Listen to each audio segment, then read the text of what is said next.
Your first steps to becoming a writer. What's the first step to becoming a writer? You'd think it would be right, but it's not. In speaking to other writers and from what I know of my own journey to becoming a writer, I've come to realize that the biggest obstacle for new writers is that they don't think of themselves as writers. They have trouble developing the belief that they are writers, and yet it's something you have to do. When you haven't developed that belief, that conviction, it becomes a source of sabotage. You don't value your work enough to give it the time and the space it needs. How do you come to think of yourself as a writer, especially when you're not earning a paycheck as a writer? Here are a few tips. What happens when you write? If you want to be a writer, I'm assuming you feel you have something to say and a strong desire to say it. You may not know how you're going to say it or in what form, poetry, novel, essay, etc., but you know something is there. Okay, you pick up your pencil or pen or you sit down to your computer or typewriter. Write something. Whatever you write, just make sure your heart is in it. It doesn't have to be perfect, it doesn't have to be neat. It does have to be expressive. Next, as painful as it may be, you have to show this writing to someone. It can be a friend, it can be a family member. Then, pay attention to what happens. Did the person reading your work cry, laugh, or get angry? If so, you did that. It means you can have an effect with your writing.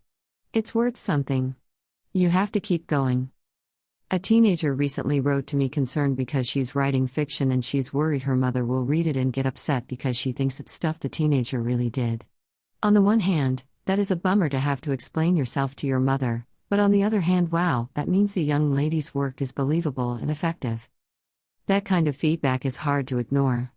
It's powerful motivation to keep you going if you take the time to notice and honor that it's happening.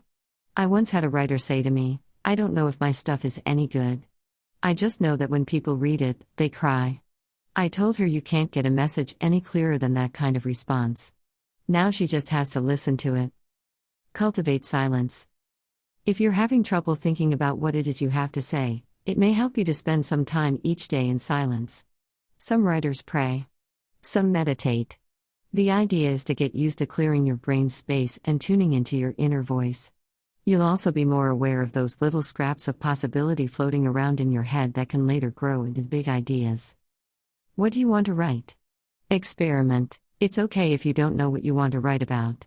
It may take a long time journaling for you to see what keeps coming up for you. And it may take longer to find the form that fits you best. I went from poetry to essays to long-form letter writing before I settled on fiction. It took me years to do that. It doesn't mean I won't do anything else in those genres, but what I'm doing right now just fits. I encourage you to experiment until you find the form that suits your writing best.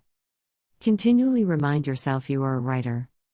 As you develop your belief that you're a writer, it's helpful to set up reminders that will jog you back to that brain space that you need to be in to write. When you sit down to write, it's easy to get distracted and starting thinking about doing laundry or what's for dinner. You'll want to have something either on your desk or on the wall in front of you that reminds you to get back to work and that you are a writer. It might be your list of values that remind you that writing is a part of who you are. It may be simple words such as create or inspire. Isabel Allende, who writes beautiful, historical novels, will sit in her office with photos around her, old photos of people who essentially represent her characters, so she's surrounded by them. That puts her back into the brain space of her book because she is sitting in their world. These people are all around her. What world do you need to be in?